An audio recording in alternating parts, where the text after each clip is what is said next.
ಪಾಪಿ ಪಾಕಿಸ್ತಾನಕ್ಕೆ ಅಫ್ಘಾನಿಸ್ತಾನ ತಕ್ಕ ಪಾಠವನ್ನ ಕಲಿಸ್ತಾ ಇದೆ. ಒಂದ್ ಕಡೆ ಬಲೂಚಿಸ್ತಾನ್ ಗ್ಯಾಂಗ್, ಮತ್ತೊಂದು ಕಡೆ ತೆಹರಿಕ್ ಇ ತಾಲಿಬಾನ್ ಗ್ಯಾಂಗ್ಗಳು ಪಾಕಿಸ್ತಾನಕ್ಕೆ ಬೆದರಿಕೆ ಒಡ್ಡುತ್ತಲೇ ಇದ್ದು, ಸೇನೆಯನ್ನ ಕಳಿಸಿರುವ ಪಾಕ್ ಸೇನಾ ಮುಖ್ಯಸ್ಥ ಆಸಿಮ್ ಮುನೀರ್ಗೆ ಯೋಧರನ್ನ ಸಾಯಿಸೋಕ್ ಕಳಿಸ್ಬೇಡ, ಗಂಡಸಾಗಿದ್ರೆ ನೇರವಾಗಿ ಯುದ್ಧಕ್ಕೆ ಬಾ ಅಂತ ತೆಹರಿಕ್ ಇ ತಾಲಿಬಾನ್ ಅವರಿಗೆ ಸವಾಲಿಸ್ತಿದೆ. ಇದರ ಬೆನ್ನಲ್ಲೇ ಟಿಟಿಪಿ ಕಮಾಂಡರ್ ಬಗ್ಗೆ ಮಾಹಿತಿ ಕೊಟ್ಟರೆ 10 ಕೋಟಿ ರೂಪಾಯಿ ಬಹುಮಾನ ಕೊಡೋದಾಗಿ ಪಾಕ್ ಘೋಷಣೆ ಕೂಡ ಮಾಡಿದ್ದು, ದಿನಗಳು ಕಳೀತಾ ಇದ್ದಂತೆ ಪಾಕ್ ಅಫ್ಘಾನಿಸ್ತಾನದ ಸಂಘರ್ಷ ಮಾತ್ರ ಹೆಚ್ಚಾಗ್ತಲೇ ಇದ್ದು, ಭಾರೀ ಪ್ರಮಾಣದ ದಾಳಿಯಿಂದ ಜೀವಹಾನಿ ಮುಂದುವರೆದಿದೆ.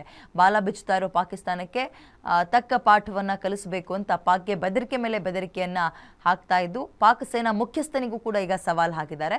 ನೇರವಾಗಿ ಯುದ್ಧಕ್ಕೆ ಬಾ ಅಂತ ತಾಲಿಬಾನ್ ಟಿಟಿಪಿ ಕಮಾಂಡರ್ ಮಾಹಿತಿ ಕೊಟ್ಟರೆ 10 ಕೋಟಿ ಅಂತ ಪಾಕ್ ಕೂಡ ಇದೀಗ ಅನೌನ್ಸ್ ಮಾಡಿದೆ. ಪಾಕಿಸ್ತಾನ ವರ್ಸಸ್ ಅಫ್ಘಾನಿಸ್ತಾನದ ವಾರ್ ವಿಪರೀತ ಜೋರಾಗ್ತಾ ಇದೆ.